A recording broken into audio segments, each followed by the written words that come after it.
Bueno, después de ese breve interrupto o corte, seguimos. Bueno, nada, era como una primera aproximación para poder pensar que a veces funciona como sinónimos, ¿no? Cuando usamos de castellano, cuando usamos el español para nombrar, sobre todo en el campo de la traducción, lo que nos agrega ahí es un poquito el principio vinculado con la historicidad, digamos, ¿no? De dónde provienen tanto el español como el castellano. Bueno, em, segunda parte de esto que les quería mostrar, esperen a ver si lo tengo acá. Acá.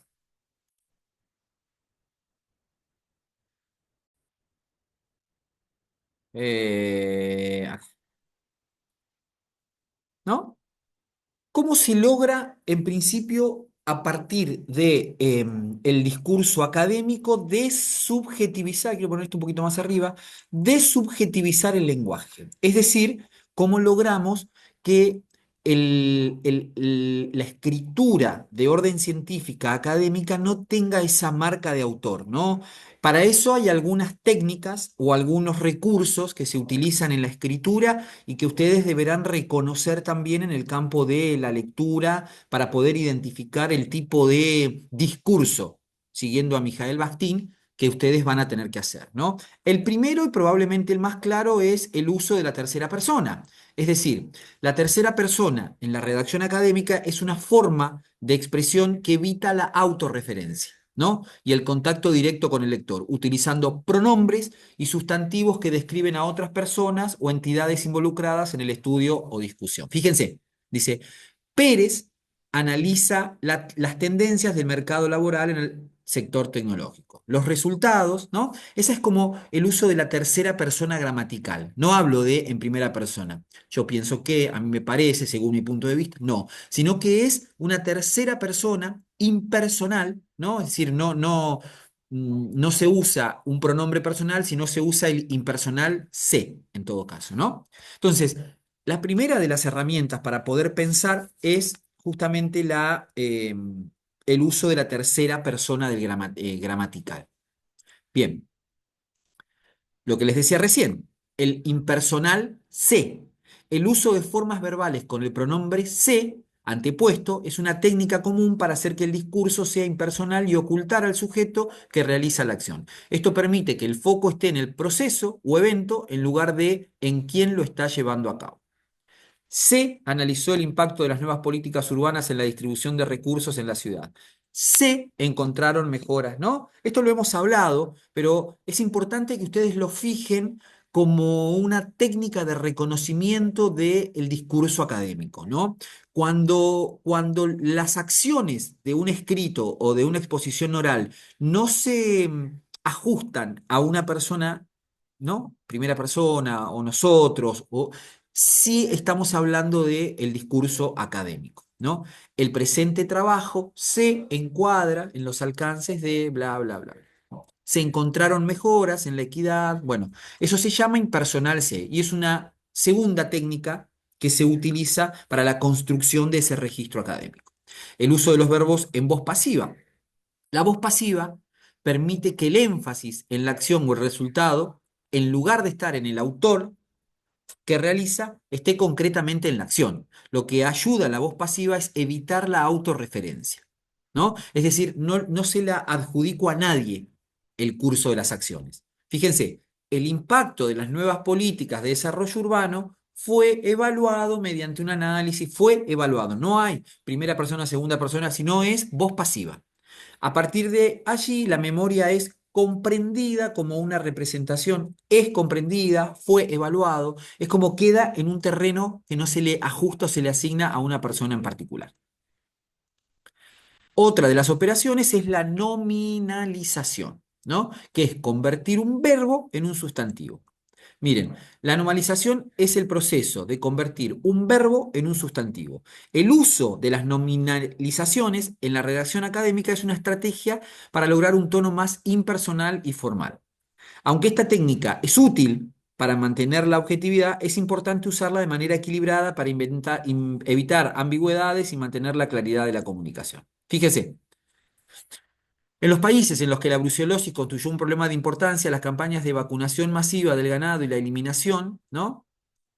Vacunación, eliminación, incidencia, productividad, interrupción, disminución, son como palabras genéricas, ¿no? De esta manera evito involucrarme en la escritura y correrme del registro académico. Uso un proceso que se llama nominalización. El uso de adjetivos verbales o los participios. El uso de adjetivos verbales o participios consiste en describir acciones como hechos establecidos sin indicar quién las realiza. Este método contribuye a la impersonalidad y aumenta la densidad conceptual del texto al asociar los participios con sustantivos abstractos o nominalizaciones. Fíjense, la transferencia directa de embriones bovinos que los investigadores producen in vivo permite alcanzar tasas de éxito. Cuando lo pasamos con participio sería la transferencia directa de embriones bovinos producidos in vivo, les saco a la persona. Permite alcanzar tasas de éxito. ¿Se entiende, no? En lugar de decir los investigadores producen, lo que hago es impersonalizarlo y poner los bovinos producidos in vivo. Eso se llama cambiar por un participio, ¿no? Cambio digamos, el verbo, que sería producen ahí, por producidos, por un participio.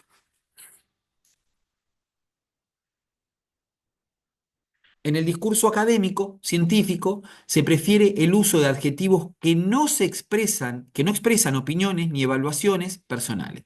Los adjetivos evaluativos, como extraordinario, útil, importante, reflejan mucho la subjetividad del autor. Es decir, hay que evitar los adjetivos que califican, que muestran opinión o que reflejan la subjetividad del autor. En cambio, se pueden utilizar especifican y precisan, ubican en el tiempo, individualizan, ¿no? Son adjetivos que no precisamente llevan la función de calificar, ¿no? Sino lo que hacen son especificar, precisar, ubicar en el tiempo, individualizar.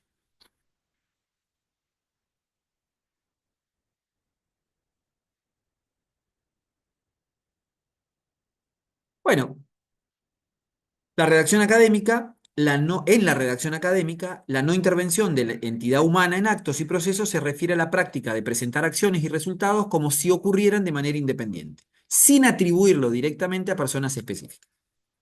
Las pruebas experimentales indican, los resultados sugieren, esta investigación implica, el análisis de los indicadores muestra, ¿no? ¿Se ve? No hay intervención humana, sino que hablan los procesos, hablan los objetos, dan cuenta las investigaciones. La presente investigación busca dar cuenta de los resultados, bla, bla, bla, pero no hay una persona, ¿no? En este hermoso trabajo que realizamos, no, no va. Y el último, el uso de la primera persona del plural para nombrar al autor como individuo.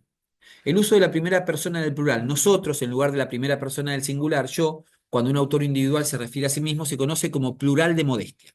Esta técnica permite al autor ocultar parcialmente su identidad personal, presentando las acciones y observaciones como si fueran realizadas por un grupo. En nuestro estudio hemos observado, se llama plural de modestia. Por más que hagas la investigación, el trabajo, la escritura sola, se usa un plural de modestia. Es presente trabajo, buscamos dar cuenta de.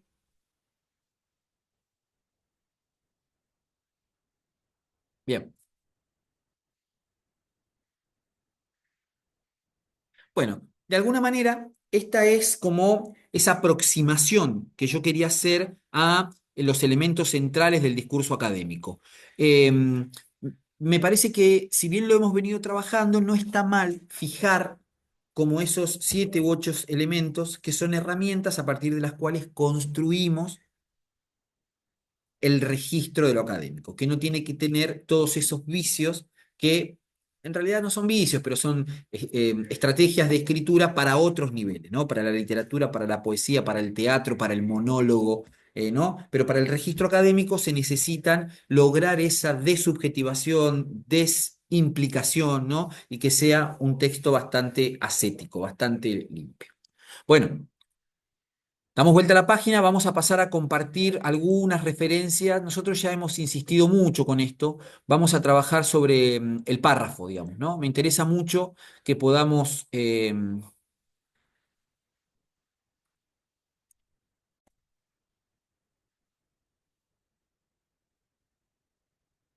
bien, espero que se esté viendo. Ahí estás compartiendo pantalla, me dice. Nosotros hemos ido avanzando sobre algunas características fundamentales y me parece que volver o reflejar o ampliar una cuestión de el párrafo me parece que le da un poco de entidad, ¿no? Solemos pensar en el párrafo como si se construyeran casi a la carrera, de manera bastante ligera, y en realidad lo que nosotros encontramos es que el párrafo tiene, de hecho, yo recuerdo haber compartido con ustedes un texto hermoso de Leila Guerriero, ¿no? En la que ella describe el trabajo inmenso que le lleva casi un día lograr escribir un párrafo, ¿no? El párrafo tiene eso, tiene como algunas normas o algunas reglas que vamos a repasar. ¿Qué sería lo que debe tener un párrafo? Bueno, párrafo un poco más que una puntuación correcta, ¿no? El párrafo tiene que tener fluidez, tiene que tener una unidad temática, tiene que tener una oración temática. La unidad temática refiere al tema global del cual estamos hablando. La oración temática es probablemente la oración más importante dentro de mi párrafo. Tiene que haber párrafos deductivos y párrafos inductivos. Lo dejo ahí porque ahora lo voy a explicar. Unas plaquitas más adelante lo voy a explicar. La longitud de las oraciones no puede ser al libre albedrío. La longitud o la extensión de los párrafos tampoco. Tampoco puede haber una segmentación excesiva, ¿no? Cuando tenemos dos oraciones, dos oraciones, dos oraciones, dos oraciones, dos oraciones, dos oraciones que no conforman un párrafo. Debería haber en cada párrafo o en la sumatoria de párrafos una progresión temática, ¿no? Es decir, el tema tiene que fluir de párrafo a párrafo, pero al mismo tiempo ir desarrollándolo cada vez más. Y por supuesto, cada párrafo tiene que tener cohesión interna y a su vez corrección entre los propios párrafos. ¿A qué le llamamos unidad temática? Bueno, la unidad temática sería algo así como, eh, dice, en un texto bien construido se puede identificar el tema en cada párrafo y se le puede adjudicar mentalmente un título. Lo hemos hablado esto, ¿no? Yo me acuerdo que cuando hablamos de esto decimos que ese trabajo que hacemos habitualmente cuando estamos estudiando, que hacemos un corchete al lado de cada párrafo, me parece que eso es importante, ¿no? Podemos, deme un segundito. Eso. Podemos encontrar que el texto fluye, se desagrega con novedades en cada uno de los párrafos, pero que sigue una misma línea temática, conecta permanentemente con el arriba, ¿no? Cuando estamos estudiando, hacemos un corchete y decimos, este párrafo se trata de esto, esto de esto. Eso es una buena construcción de un párrafo. Nunca un párrafo es una suma de oraciones, nunca, ¿no? Un párrafo conforma más una unidad temática y las partes están claramente relacionadas a partir del sentido. Varios párrafos, a su vez, conforman una unidad temática mayor que puede construir un apartado dentro del texto, ¿no? Cuando nosotros trabajamos, por ejemplo, antecedentes. Bueno, todos los párrafos de ese apartado van a hacer referencia a los antecedentes de la investigación. La oración temática es una oración que está dentro del párrafo que yo probablemente voy a reconocer que es la más importante, ¿no? Generalmente la inicial que explicita la unidad temática. Permite que el lector identifique fácilmente el tema del párrafo y anticipe que la mayoría de las informaciones estarán relacionados con esa información inicial. Y acá estaba un poco lo que hablábamos recién, ¿no? Que es como lo más importante. Hay párrafos deductivos y párrafos inductivos. Los párrafos deductivos son aquellos donde primero la información avanza desde lo general hacia lo particular. Por eso estos párrafos suelen llamarse deductivos. Yo tiro primero la definición general o la explicación general y después en los párrafos sucesivos o en las ideas, en los párrafos que siguen, lo voy explicando. Por ejemplo, son los deductivos los párrafos que comienzan con una definición y luego la despliegan, desarrollando aspectos menores, proporcionando ejemplos, cuestiones comparativas y más. Eso es deductivo. De lo general a lo particular. Los inductivos son inversos. Van de algún una oración chiquitita de algún detalle a una ampliación que sea cada vez más general. Voy de lo particular a lo general. Se realiza el recorrido inverso. A partir de algún dato o conceptos particulares se llega a un concepto general. De modo que la oración temática en la cual se formula el concepto aparece al final del párrafo. Estos párrafos suelen recibir el nombre de inductivos. Bien. Lo hemos hablado muchísimo, ¿no? Nunca párrafos largos, imposibles de leer, que no alcanzo a leerlos con la respiración. Siempre los párrafos tienen que tener una brevedad y una economía suficiente, ¿no? Para cortarlos, una solución es identificar con títulos al margen de cada uno de los subtemas que hay en el párrafo, para luego fraccionarlo y darle a cada tema un párrafo propio. A veces nos pasa, sobre todo cuando leemos o cuando corregimos, que encontramos un párrafo de este tamaño. Entonces, ¿qué es lo que sugieren las autoras María Teresa Serafini, Marta Marín, Urtasun, Mar de Foncuberta, que era una escritora que murió catalana? Lo que ellos sugieren es, si yo tengo un párrafo que es demasiado grandote, bueno, identifico oraciones temáticas y a partir de esa identificación empiezo a separar, ¿no? Empiezo un párrafo, lo convierto en tres párrafos con tres unidades temáticas distintas. Pero no bancamos los párrafos extensos. La densidad conceptual es una acumulación de conceptos cuyo conocimiento se da por sentado y se formulan sin que exista entre ellos la separación necesaria para que el lector los identifique con precisión.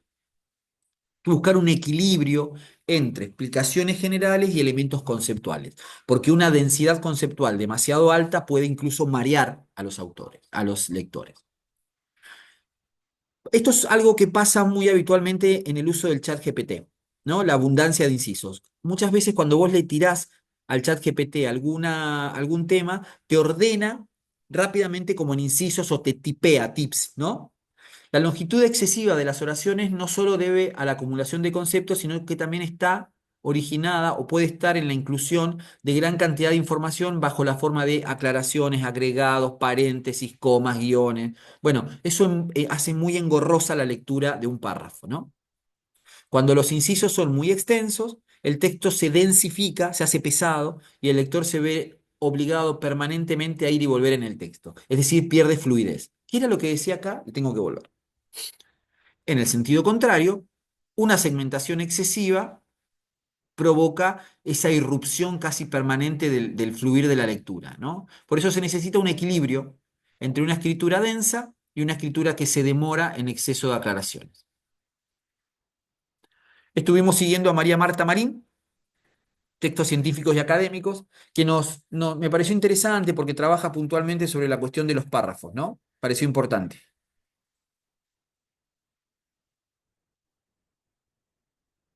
Bien, salgo, dejo de compartir. Y lo último que quería compartir con ustedes, que me parece importante, eh, esto, que es muy importante cuando nosotros vemos, ¿dónde estoy acá? Acá, no, no estoy acá.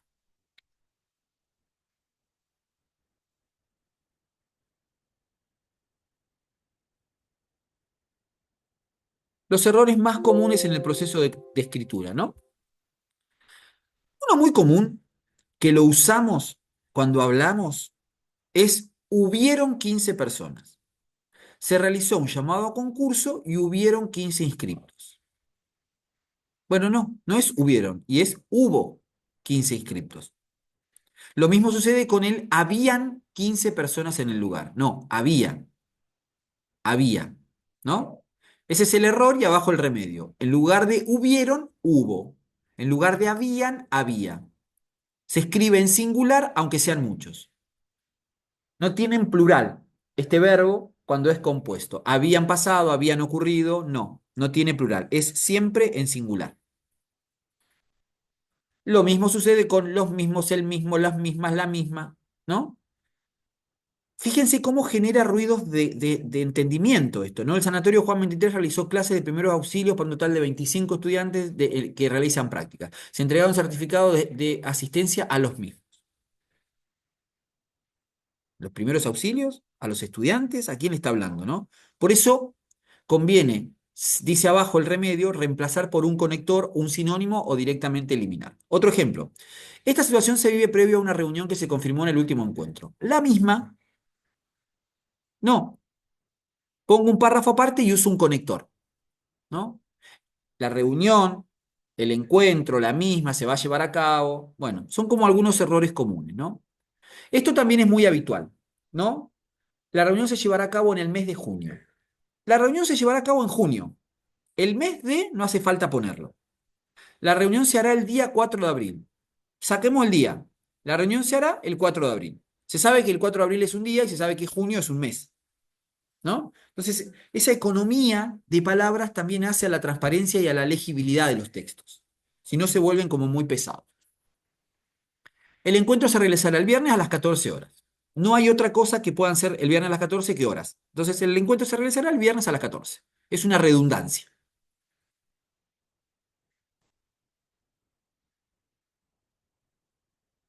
Bueno, lo hemos hablado también. Cuando yo redacto un título para un trabajo académico, trabajo un epígrafe, todos los elementos paratextuales, no hay que repetir, ¿no?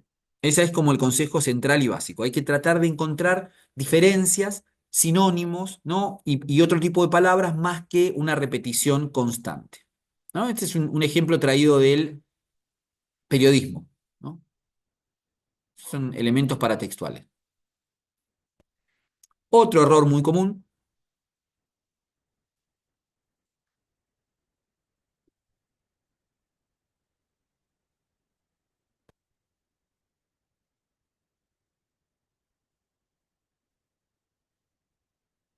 otro error muy común es el de ha cambiado a alta base y será utilizador. Bueno, no sé, me cambia la configuración del sonido. Romina Rodríguez comentó que si bien todavía faltaba, esa coma no tiene sentido, ¿no? Romina Rodríguez, coma, comentó que si bien, no, no se para nada. Romina Rodríguez comentó, no va a coma ahí. Lo correcto sería lo que les decía. Romina Rodríguez comentó que si bien todavía falta la parte práctica, ahí sí va la coma porque es una oración subordinada, una aclaración, ¿no? No poner coma entre el sujeto y el verbo, excepto que haya una frase subordinada.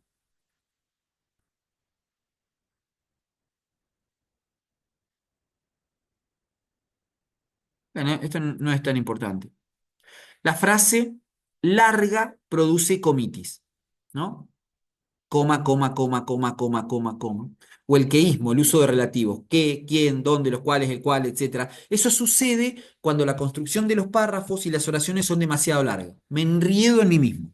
Entonces conviene o caigo en problemas de concordancia. Lo que le decía yo para los párrafos. Una idea, una frase. Un párrafo, una idea.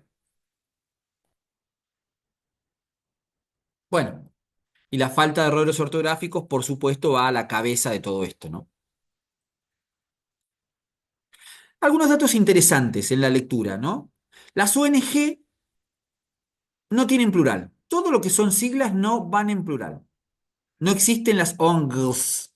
Lo mismo que tampoco son TICs. Son TIC. Las PC no son PCs. Los DNIs, ¿no? Siempre. Las siglas no tienen plural. Voy a llevar unos DVD. ¿Me pasás los DNI? Quiero revisar las PC. Convoquen a todas las TIC. Tampoco es saludable ni recomendable el uso de la palabra etcétera en los textos académicos. Cuando hay enumeración, no terminar con etcétera. Encontraron residuos como madera, bolsas, cartones plásticos, etcétera. No, encontraron residuos como maderas, bolsas, cartones y plásticos. Encontraron residuos como maderas, bolsas, cartones y plásticos, entre otros. Pero no usar el etcétera.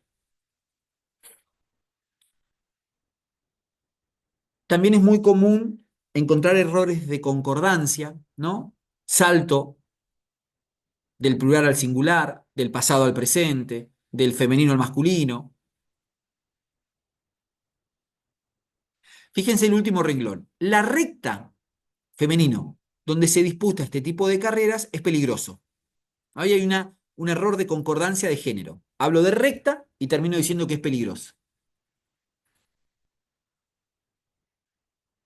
Deportes se disputa por lo general a 5 kilómetros del sur del centro, en las calles, plural, de zona, singular, rurales, de la localidad, singular de vuelta. Está exagerado, pero eso se llaman errores de concordancia. Mucho de esto se soluciona con la lectura, ¿no? Leer, leer, leer nos resuelve ortografía, gramática, porque lo hacemos por copia. Bueno, esto ha sido una tipo clase express, donde hemos hecho un repaso por los elementos centrales de la escritura académica para lograr la desubjetivación, para lograr la impersonalidad. Hemos hecho un acercamiento con el primer videíto despejando la duda del castellano y el español. Hemos repasado la importancia de la estructura del párrafo, la seriedad con la que tenemos que tomar no solo la escritura, sino también cuando nos suena que un párrafo está engorroso, porque ustedes lo van a tener que traducir. Y finalmente vamos a los errores más comunes que encontramos, no solo en el plano de la escritura, sino también en el plano de la lectura. Así que avanzamos con la lectura del módulo 5 el próximo lunes, perdón, que nos encontramos de manera sincrónica, repasamos un poco todo esto y avanzamos más sobre el módulo 5. Les mando un cariño grande y nos encontramos el próximo lunes.